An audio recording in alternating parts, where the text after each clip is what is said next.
বাংলাদেশে মানে আমেরিকার দূতাবাসের কার্যক্রম কেমন চলছে, অভিবাসনের ক্ষেত্রে যে আপডেট গুলো সেগুলো নতুন কোনো তথ্য যুক্ত হয়েছে কিনা সেই সংক্রান্ত যদি আপনি একটু তথ্য দিতেন।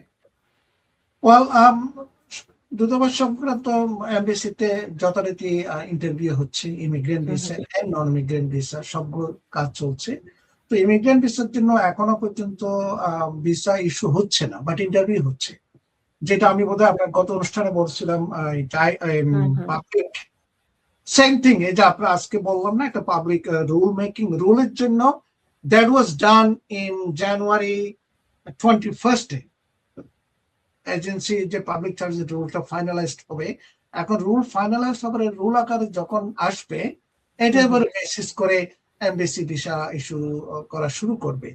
তো এখানে অনেক কিছু অ্যাড হবে। আমি আগেও বলেছিলাম, আগে ছিল 3টা ক্রাইটেরিয়া, এখন হয়তো বা এইজ অ্যাড করবে, কোনো ডিজিজ আছে কিনা এটা অ্যাড করবে, ফ্যামিলি হিস্ট্রি নিবে, ফ্যামিলি হিস্ট্রির মধ্যে যারা আগে ইমিগ্রেন্ট হয়ে আসছে পিটিশনারের, এদের মধ্যে কেউ কোনো আগের পাবলিক সাপোর্ট মানে যে long term care, SNAP, cash assistance, এগুলো কোনো আগে অ্যাভেল করছে কিনা, এটার উপরে বেসিস করে হয়তো বা ওরা totality of evidence and history নিয়ে ভিসা ইস্যু হবে।